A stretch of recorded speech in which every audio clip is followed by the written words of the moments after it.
Buenas noches a todos.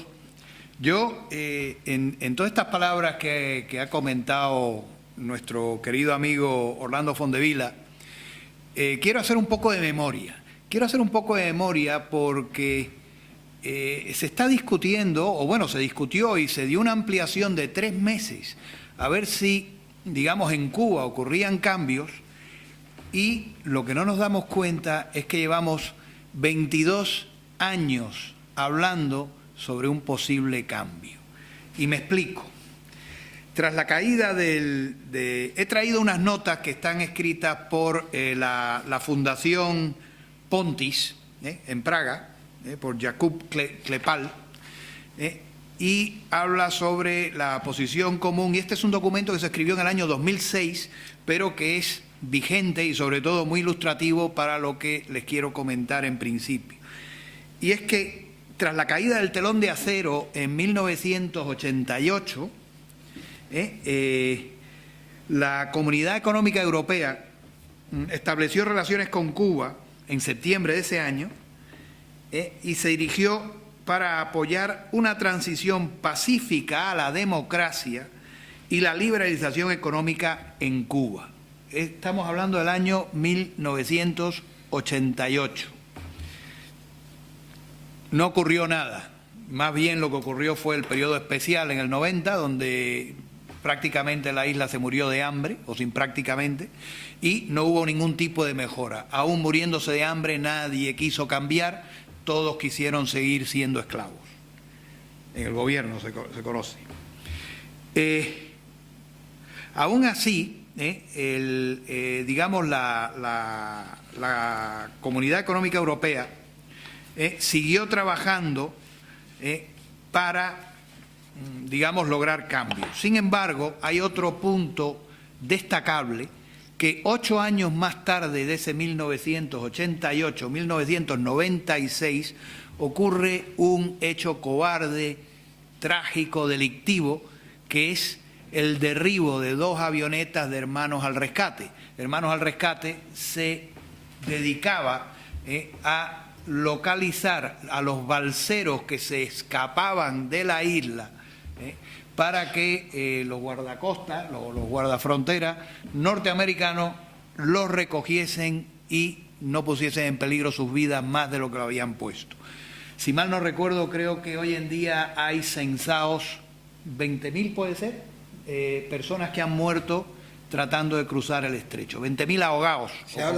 También en otros reportes se habla de muchos más. O se habla de muchos más, pero bueno, también son los confirmados. Yo no sé exactamente la cifra, estas cifras, las que sean, son, pero digamos de ese rango, son confirmadas por 3 fuentes distintas. No son especulativas, sino son cifras de nombres confirmados por 3 fuentes distintas. 20.000, o sea que para los que habéis oído las grabaciones de los pilotos de los MiGs derribando las avionetas, es sobrecogedor. Parece mentira que una persona pueda matar a tal nivel de sangre fría. Y entonces, aún así, digamos, querían colaborar, y fue cuando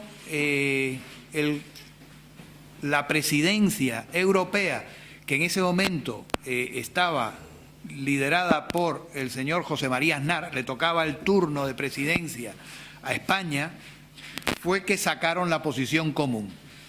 Y la posición común, para que todos entendamos qué es la posición común, tiene un objetivo muy claro, que es, y leo textualmente para que nadie diga que me invento las cosas, es promover la transición hacia la democracia y el respeto por los derechos humanos, utilizando un diálogo constructivo político enfocado a los resultados y la cooperación con todos los sectores de la sociedad cubana.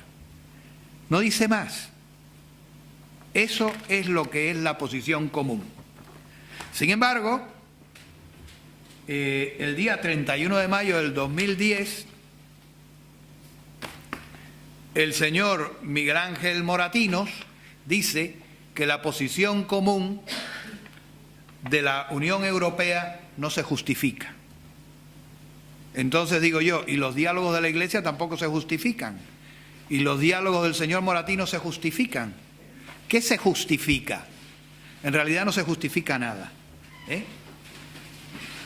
Otro hecho que también parecía que iba a dar un resultado positivo fue la visita del Papa Juan Pablo II en 1999, 3 años después de haber proclamado la posición común.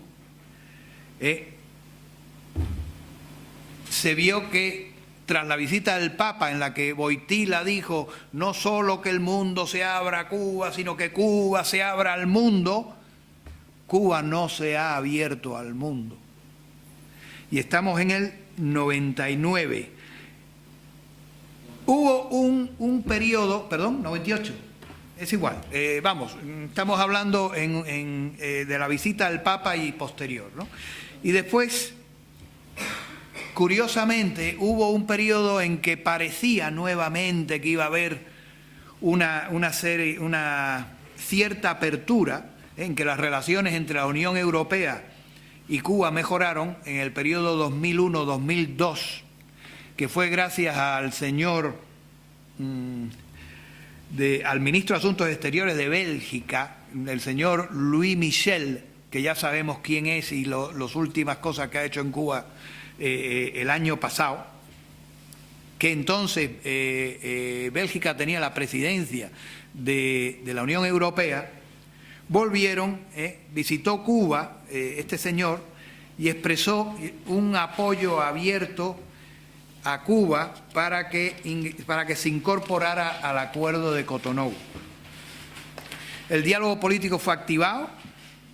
Cuba solicitó el acceso al Acuerdo de Cotonú en enero del 2003 y la delegación de la UE fue inaugurada en La Habana en marzo del 2003.